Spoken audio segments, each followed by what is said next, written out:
Debt is a quiet weight you carry every day. It shapes your choices, even when you pretend it doesn't. This is episode 151 in a simple, honest series about becoming debt-free. Today, we break down a step-by-step plan you can actually follow without feeling left out.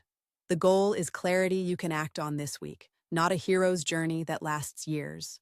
First, you must see your debt clearly. Start by listing every debt you owe, from credit cards to student loans to medical bills, and write down the current balance, the minimum payment, and the interest rate for each one.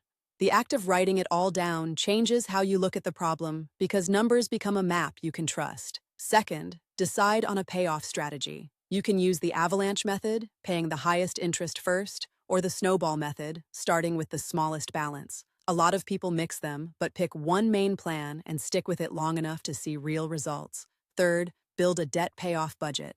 Track every dollar for at least a month so you know where it goes, and then set a realistic target for how much you'll put toward debt each paycheck. Then cut non-essentials first, like extra subscriptions, dining out, impulse buys, and any habit that costs more than it should. Fourth, free up cash. Try a 14-day sprint to see how much you can free up without changing your life permanently. During this time, pause new debt payments beyond the minimums and resist new purchases that tempt you in the moment. You'll be surprised how small changes add up. Fifth, increase income. Look for a raise at your current job, a side gig, freelancing, or selling unused stuff around the home. Even small gigs can add up over a month, and momentum matters more than you think. Sixth, lower interest costs. Call lenders and ask for lower interest rates or better terms, and be polite but firm.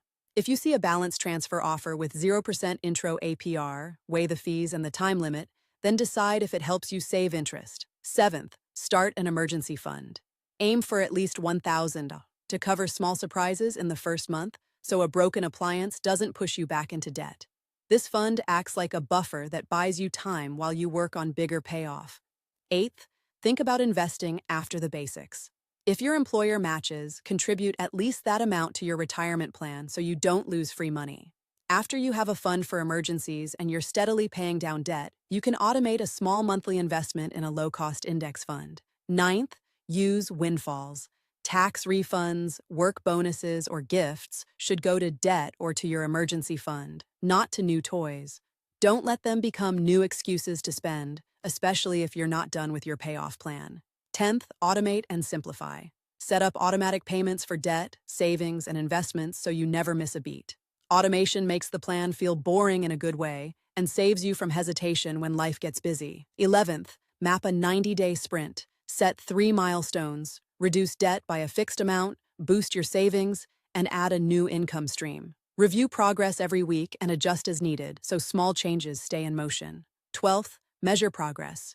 Use a simple dashboard that shows total debt, interest saved, and months left to pay off. Celebrate small wins to stay motivated and remind yourself of the longer-term goal. 13th, involve others. Share your plan with a partner, friend, or mentor who can remind you and celebrate the wins. Accountability may feel odd at first, but it helps you stay on track when your motivation dips. 14th, protect your plan. Get basic insurance and avoid new high-interest debt. Build a small emergency buffer so life has a cushion, even when something unexpected happens. 15th, avoid common mistakes. Don't wait for perfect timing or for a miracle to happen. Don't ignore small debts or assume they don't matter. They do, one by one. 16th, adjust as life changes. If you lose a job, have a medical setback, or face a big bill, reset the plan rather than abandon it. A flexible plan is a stronger plan. 17th, keep it simple. Use one notebook or app to track all debts, payments, and progress. Simplicity beats complexity every time, especially when you're tired after work. 18th, dream beyond debt.